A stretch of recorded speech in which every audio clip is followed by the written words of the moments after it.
Hello, everybody. Scott Golden here with the Superstars of Wrestling Review Series, October 17th, 1992.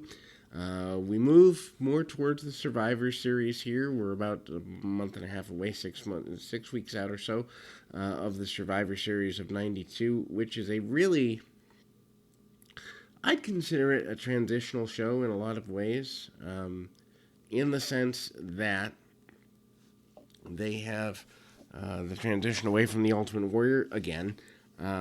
They have the benefit of kind of moving into Bret Hart as champion, which we talk about here. He actually opens discussing beating Ric Flair, talks about being a dream, talks about knowing the dreams come true, basically does a very elite promo. Did not elite as in, you know, surprising, but just elite as in he's surprised that he got the opportunity. He promises to be a fighting champion. Promises that he'll take on all comers and the people that were scheduled to fight Ric Flair. Really drives home the dreams do come true mentality. And it's a very subdued promo in comparison to a Ric Flair or a Randy Savage. It's more conversational. It's more down to earth. It's more the everyman. But that's what Bret was. And in 1992, when they were going through the steroid trial and the sex scandal and all these things, they wanted that. Anyway, we move to Shawn Michaels with Sensational Sherry against Steve Gillespie. Sherry moves away over the next couple of weeks, which we'll get to. Michaels taunting Gillespie, slapping at him, going at him in an aggressive way, jumps over the top rope, slides through the legs, hits a few shots, and again, back elbow by Michaels, goes at him, and again does everything he can to showboat and show himself to be one of the elite, but we see a drop kick there. I actually wonder how far ahead. I know that they do mention in an interview in a couple of weeks the inner ear problem for Ric Flair as a reason that Hart beat Ric Flair, but I wonder how far in advance they knew they were going in that direction. I don't know the historics of that. Michaels, though, with a top rope clothesline, and certainly doesn't allow his self to be affected in any way by any of this. Jumps back in, hits that top rope clothesline, comes back with the back suplex. 1, 2, 3 gets the victory. Then we move to Tatanka again. Tatanka still kind of in a very long feud. If you think about from WrestleMania 8 through now, mainly his main opponent has been Rick Martel. Tatanka's big move in this particular match, series of chops followed by a power slam. Tatanka a little more powerful in some matches than others, but certainly showing power here. Big elbow. Tatanka really good at showing exaggerated movements, at least as a babyface. He gets out of shape when he turns heel a couple of years later, but still in really good peak shape here. And I kind of wonder, as we get to 1993, could they have given him a short Intercontinental Championship run? I think it would have hurt Shawn Michaels, but I think it would have helped him. Top rope chop by Tatanka, and Tatanka pulls his man up and continues to go to work on him. Irish whip there into the Samoan drop. 1, 2, 3. Tatanka gets the victory. The Ultimate Warrior and the Macho Man kind of congratulate Bret Hart for winning the championship. This is sponsored by Rampage 92. Interesting that Savage starts wearing red and yellow, and Warrior starts wearing red and yellow after Hogan has said he's done with the promotion. So, looking at that, looking back at it, it's a big deal. Both men endorse Bret Hart as a fighting champion. Both kind of admit surprise, but it's not like surprise like he couldn't do it. It's just like anything can happen sort of thing. And then we go to Big Boss Man and Barry Horowitz. Horowitz obviously has been an enhancement talent in the area for quite a while.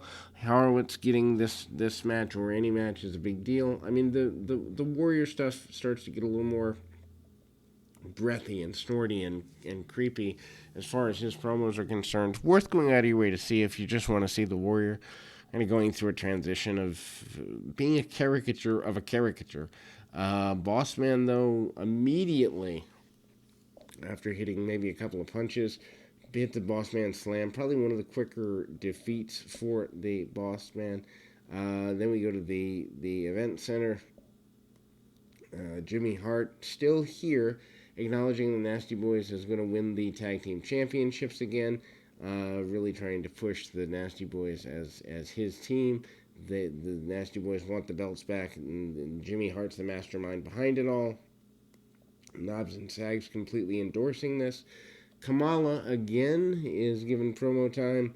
You know, he does his grunts and groans and all of that. The Kemshi having difficulty controlling Kamala, more difficulty than normal. Harvey Whippleman calls The Undertaker too supernatural for his own good. I'm paraphrasing, but that was the basic idea. The British Bulldog is up next, facing Jim Peterson. I think this is the match that I got confused by when I said that Bret Hart had already won the championship in the last episode. But it's more, why put the Bulldog in there with Peterson? Why not wait and put him in there with somebody that's, you know, a big deal?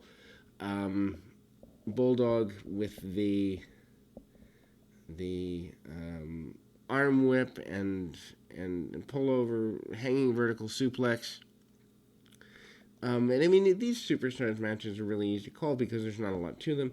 Odd to see the Bulldog, though, put on a kind of a chicken wing type hold or modified hammerlock into almost a modified chicken wing. And also, B, he does that after hitting the hanging suplex. Again, trying to turn a guy into a wrestler he's not. Bulldog's a power guy, hanging suplex, power slam, it's over. Trying to turn him into a technical guy at this point in his career, probably not worth it. Anyway, we move to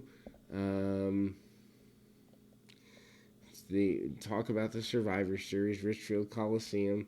More matches get announced here. Obviously, we're still pushing Flair and Ramon against the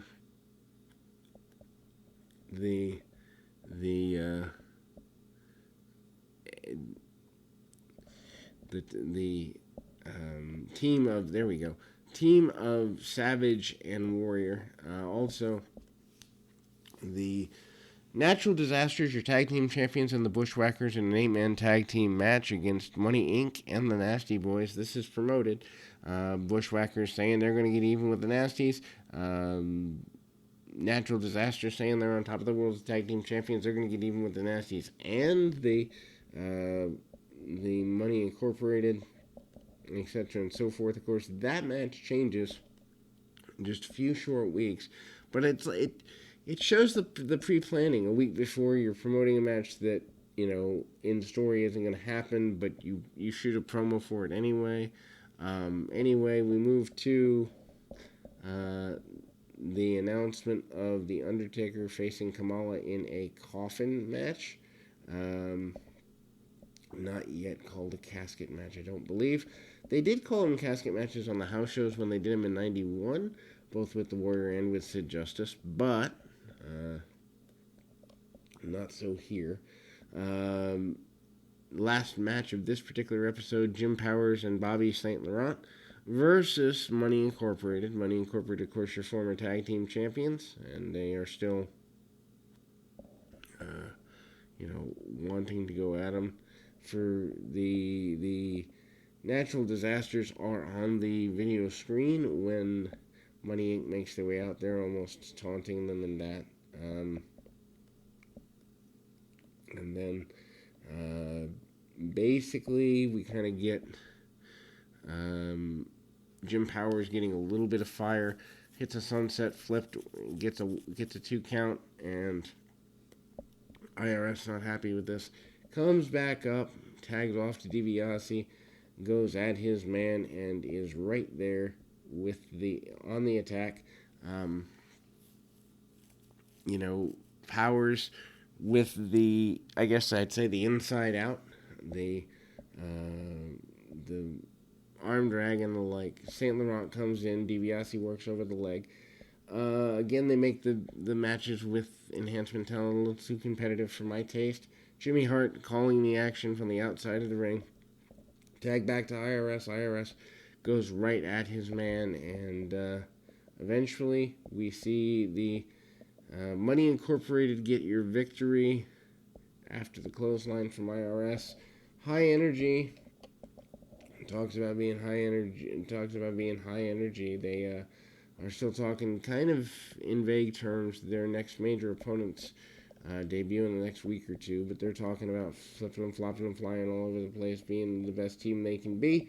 Then we go to Shawn Michaels. Michaels talks about being the sexiest man alive. We also wanted to challenge Bret Hart. Not for the Intercontinental Championship, but for the World Championship. Also mentions talking about challenging Davey Boy Smith for the Intercontinental Championship soon. That's about 10 days away, so hyping that as well. And we close on that note. We'll be back with more right after this.